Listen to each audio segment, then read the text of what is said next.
You're watching TVC Breakfast. Let's bring you the news update right now. The Nigeria Center for Disease Control has reported 1,149 new cases of COVID-19, taking the country's total number of confirmed cases to 184,593.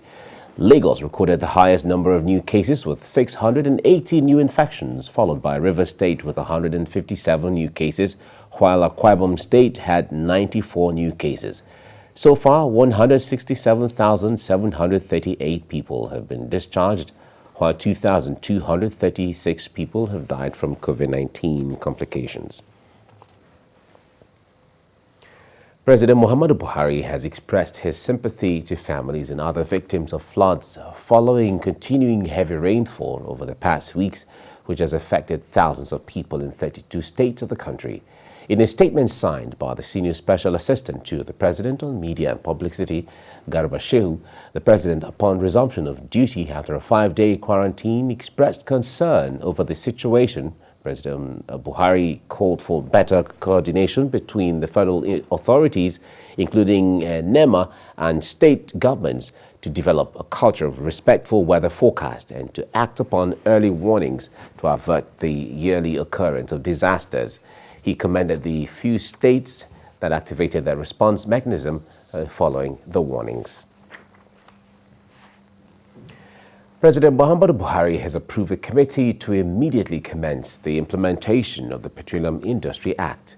The steering committee, which has 12 months duration for the assignment, is headed by the Minister of State for Petroleum Resources, Timipre Sylva. President Buhari gave the approval on Wednesday while giving a remark on the act which he assented to days ago. He spoke during a meeting with the leadership of the National Assembly led by the President of the Senate, Ahmed Lawan, at the Presidential Villa in Abuja. The President hinted that relevant ministries, departments and agencies have been tasked to work with Timipre Sylva towards the successful completion of the implementation process. President Buhari is hopeful that the new act will coordinate the activities of the Nigerian National Petroleum Corporation and reposition it for further progress.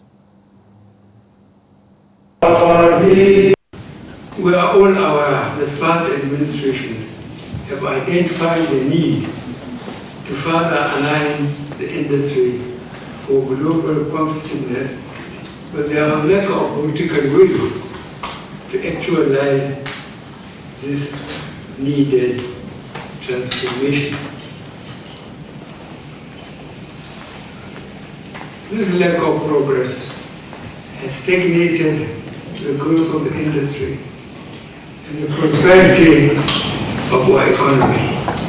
The host communities are winners as well.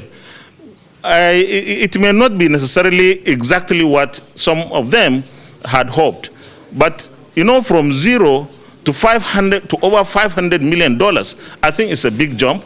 And with time, such issues could be further addressed. But I want to also caution that it's not the $500 million that is small, but how we are able to prudently and transparently deploy this $500 million in the host. Fears for the safety of students and staff abducted from the College of Agriculture and Animal Sciences, Bakura, Zamfara State, by bandits is a major concern for parents and Nigerians. And this is after the bandits issued a 24-hour deadline to government for the payment of ransom, consequent upon which the failure would mean the execution of the students.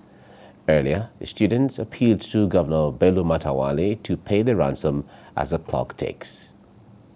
In a 30-second video clip released by the bandits earlier showed the students begging the state government to do the needful to ensure they are released by the bandits.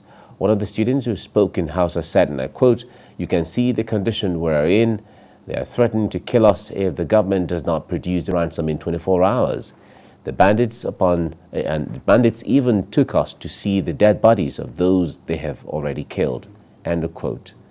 In the video, the students and some of the female staff were seen squatting and blindfolded with the heavily armed men surrounding them. Hours after the video was released, the Commissioner for Information in Zamfara State, Ibrahim Dosara, told journalists that the state government will do everything possible to secure the release of the abducted students and staff of the college.